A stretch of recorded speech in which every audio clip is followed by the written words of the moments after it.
Amigas y amigos, bienvenidos a su canal El Charro Político. Yo soy Pepe Ramírez y el día de hoy les traigo una noticia que nos debe de enojar a todas y todos, y es que sale a la luz la gran colusión que existía en el gobierno de Enrique Peña Nieto y los grupos criminales. Y es que se da a conocer el operativo Hermes, donde se descongelaron cuentas por parte de la UIF pertenecientes a grupos criminales y salen involucrados nombres como Eduardo Medina Mora, quien utilizó a la Suprema Corte de Justicia de la Nación para realizar estos atropellos. Obviamente esto no se iba a quedar con los brazos cruzados y ya Santiago Nieto va detrás de estos personajes. Pero ¿qué es lo que está sucediendo con el operativo Hermes y qué se dio a conocer el día de hoy? Pues te invito a que te quedes aquí conmigo para averiguarlo. Pero antes de pasar a la noticia, si a ti te gusta estar informado, te invito a que te suscribas a este canal y le des clic a la campanita.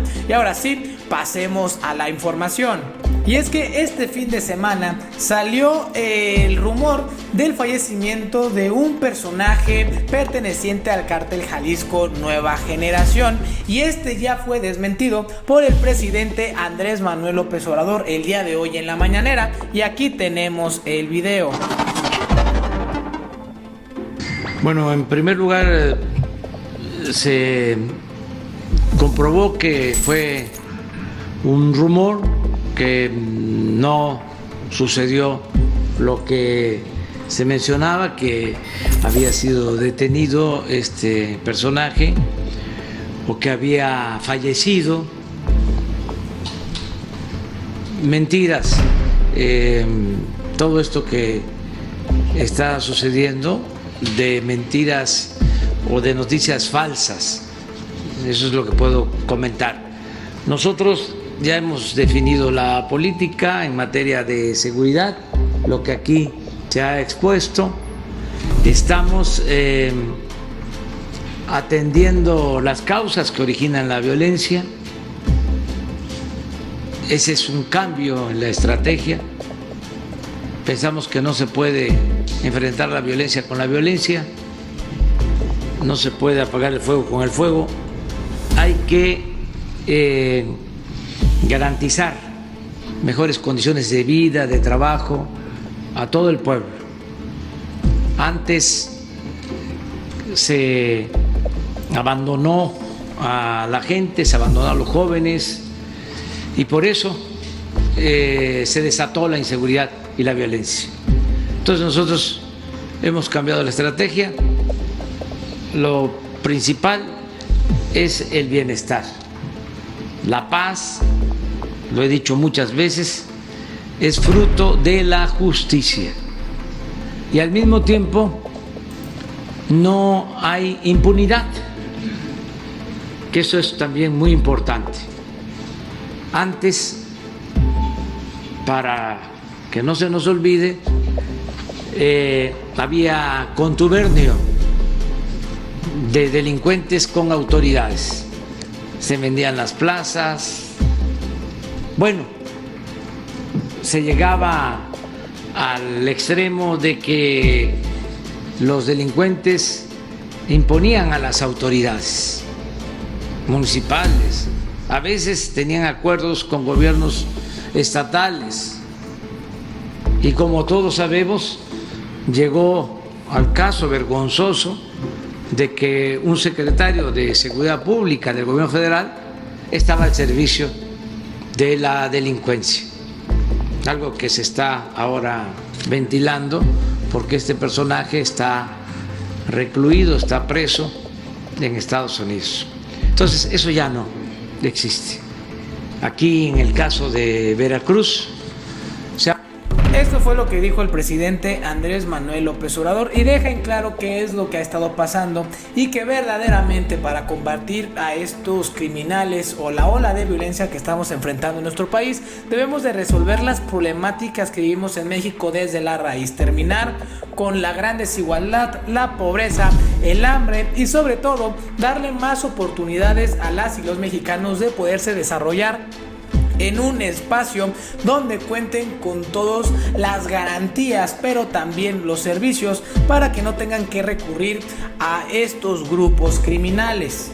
Esto fue lo que dijo el presidente Andrés Manuel López Obrador y es completamente cierto, porque para terminar con esta ola de violencia que estamos viviendo en nuestro país, debemos de atacar de raíz los problemas que tenemos en México, como la desigualdad, la pobreza, la corrupción, la impunidad y las pocas oportunidades que tienen los jóvenes y los mexicanos en general, para que ya no acudan a estos grupos criminales para encontrar una mejor forma de vida o tratar de salir de las problemáticas en las que se encuentran. También hace unas semanas dimos a conocer que la Unidad de Inteligencia Financiera había congelado cerca de 2,000 cuentas bancarias presuntamente ligadas a uno de estos cárteles, al cártel Jalisco Nueva Generación. La Unidad de Inteligencia Financiera de México dijo el martes que logró congelar casi 2,000 cuentas bancarias supuestamente ligadas al poderoso cártel Jalisco, un nuevo golpe a la organización criminal luego de que en febrero se extendió a su segundo al mando. Y es que la Unidad de Inteligencia Financiera y Santiago Nieto están siguiendo la máxima de perseguir al dinero y a través de eso pues están saliendo más nombres y se están congelando las cuentas de estos personajes, dándoles un verdadero golpe, y es ahí donde más les duele. El cártel Jalisco, dedicado a estos actos criminales, es considerado uno de los grupos delictivos más poderosos de México y más prolíficos del mundo, según la Administración para el Control de Estupefacientes, la DEA. El operativo es el resultado del trabajo conjunto que realizaron las instituciones que integran el Gabinete de Seguridad durante varios meses, dijo en un comunicado la UIF, una oficina dependiente de la Secretaría de Hacienda. El despacho precisó que logró el congelamiento de 1,770 cuentas bancarias de personas, 167 de empresas y 2 fideicomisos ligados a estos grupos. Y es que esa es la única forma de combatir verdaderamente a los criminales, quitarles su financiamiento. Pero dentro de estas cuentas que se congelaron, pues ¿qué creen? Resulta que también había de algunos ayuntamientos de nuestro país, y todos estos se encuentran en Jalisco. Congelan cuentas bancarias de 5 municipios conexos al cártel Jalisco, debido a que presuntamente realizaron operaciones ilícitas relacionadas con el cártel Jalisco.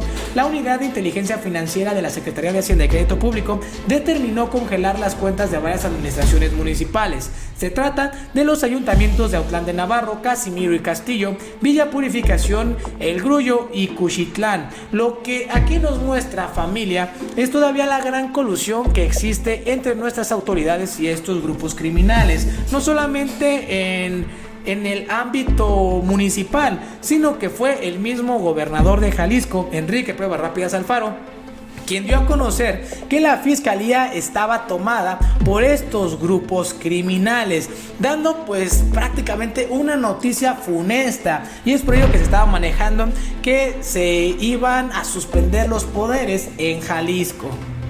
Pero como al principio les comenté, pues ya salió a la luz también el operativo Hermes. Y es que en el periodo de Enrique Peña Nieto se descongelaron muchísimas cuentas que estaban involucradas al crimen organizado. Y salen nombres como el de Eduardo Medina Mora, quien fue procurador de justicia en el periodo de Felipe Calderón, y con Enrique Peña Nieto fue nombrado ministro de la Suprema Corte. Y aquí tenemos esta investigación que se realizó por parte del equipo de Aristegui. A media tarde del 4 de junio de 2018, justo un mes antes de las elecciones presidenciales, un hombre ingresó a Hermes, el sistema instalado en las computadoras de la Unidad de Inteligencia Financiera de la Secretaría de Hacienda. Apretó unas teclas y envió un requerimiento. El propósito del oficio dirigido a la Comisión Nacional Bancaria y de Valores era cumplir con la instrucción dada ese mismo día por Orlando Suárez López, el entonces titular de la Unidad de Inteligencia Financiera. La orden consistía en eliminar de la lista de personas bloqueadas a cientos de personas y compañías cuyas cuentas bancarias se encontraban congeladas por presentar comportamientos irregulares e indicios de que manejaban y blanqueaban dinero proveniente de actividades ilícitas. De apenas 4 cuartillas, al cual seguía un anexo de 89 páginas, con el requerimiento se cumplía el acuerdo que ordenaba ejecutar, una de las decisiones más controvertidas del sexenio de Enrique Peña Nieto, por lo que implica y porque fue hecha en las sombras. el desbloqueo masivo y la consecuente liberación de miles de millones de pesos depositados en 722 cuentas a nombre de personas físicas y sociedades mercantiles de todo tipo. En el listado de las cuentas desbloqueadas hay de todo: empresas usadas para desviar recursos públicos en el esquema conocido como la estafa maestra, compañías que han lavado dinero para el cártel de Juárez y han participado en la venta de jugadores del fútbol mexicano a Europa, o firmas utilizadas por gobernadores del PRI para canalizar recursos federales a las campañas electorales de su partido, o cientos de empresas factureras. El requerimiento también abrió las cuentas y las bóvedas bancarias para que familiares cercanos, prestanombres y operadores financieros de los más poderosos líderes de cárteles del narcotráfico, junto con las empresas ligadas a ellos, recuperaran el dinero congelado al que no tenían acceso. Los apellidos de los más destacados jefes de las organizaciones criminales mexicanas, cuya violenta disputa por el mercado de las drogas ha causado más de 200,000 muertos y 60,000 desapariciones en una década y media, aparecían en el listado al que Aristegui Noticias tuvo acceso y pudo revisar detalladamente. Así que, en unos cuantos segundos, y al descongelar los casi 1,100 millones de pesos y 18 millones de dólares, benefició las finanzas de un puñado de los más notorios jefes del Sinaloa y del narcotráfico en México: Juan José Esparragosa Moreno y Rafael Caro Quintero. El acuerdo firmado por Orlando Suárez López el 4 de junio de 2018 incluye a 20 personas y empresas vinculadas al grupo del Chapo Guzmán, entre las que destaca Juan Manuel Álvarez Insunza, considerado su principal operador financiero. Conocido como el Rey Midas, Álvarez Insunza utilizaba 4 identidades distintas y operaba desde Tijuana, Culiacán y Guadalajara. Las autoridades de Estados Unidos calculan que a través de empresas, centros cambiarios y prestanombres, lavó para el Chapo unos 4,000 millones de dólares en una década. El acuerdo para desbloquear cuentas también benefició directamente a Juan José, el Azul Esparragosa Moreno, decano de los traficantes mexicanos, a quien algunas versiones no confirmadas oficialmente dan por muerto, aunque las autoridades de Estados Unidos aún lo mantienen en la lista de los más buscados. La organización de Esparragosa Moreno, quien gozaba de una reputación de ser especialista en blanquear los recursos procedentes del comercio de droga, también resultó beneficiada con la eliminación masiva de la lista de personas.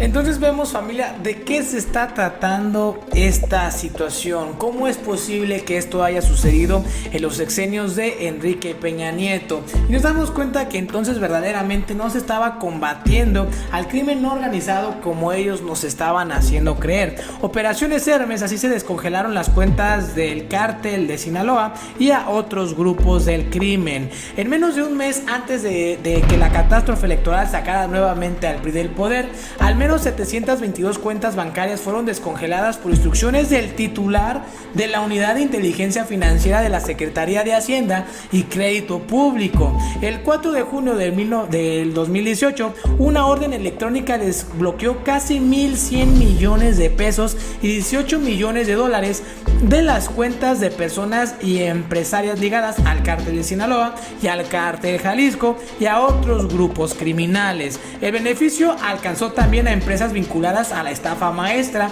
a cientos de compañías factureras o a particulares y firmas empresariales ligadas al desvío de recursos públicos para financiar campañas electorales del PRI. Entonces nos damos cuenta que no fue casualidad, sino que ya había algo detrás, algo oculto, y podemos decir que pues todo esto tiene relación con algunos favores en las elecciones del 2018.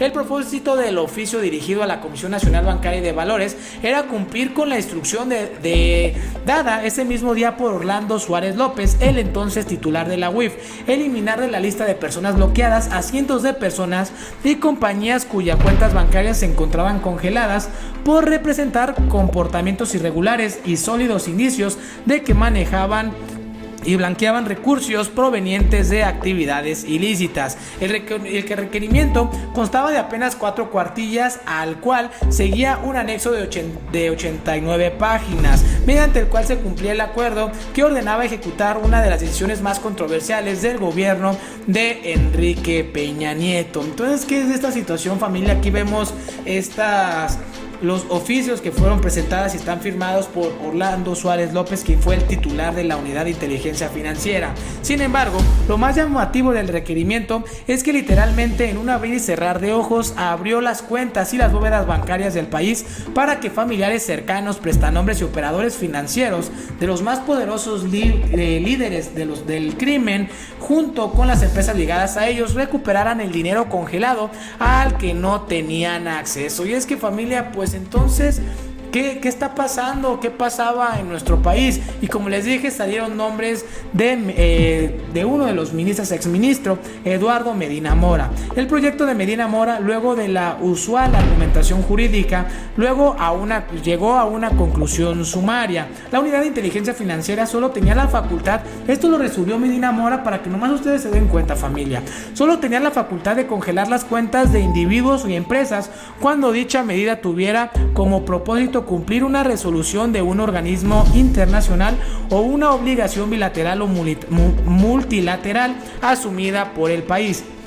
Con esta decisión, entonces, prácticamente cercenaba a la Unidad de Inteligencia Financiera y la hacía una dependencia que simplemente no valía. Después de esta resolución, de este amparo, obviamente recayeron más personas que se ampararon por las mismas cuestiones, y con esto se creó una jurisprudencia que prácticamente es equiparable con la ley, y con esto pues prácticamente se le daba un duro golpe al trabajo de la Unidad de Inteligencia Financiera. Obviamente pues esto no iba a quedar con los brazos cruzados, y ya el mismo titular de la UIF, Santiago Nieto, emprendió acciones legales en contra de estos personajes que salieron manchados, entre ellos al ex titular de la Unidad de Inteligencia Financiera. La Fiscalía General de la República y la Secretaría de la Función Pública ya procesan la denuncia presentada en junio del 2019 en contra de Alberto Barbas y Orlando Suárez López, ex titular de la UIF, y de Mauricio Moreno Balbuena, es director de procesos legales de esa unidad.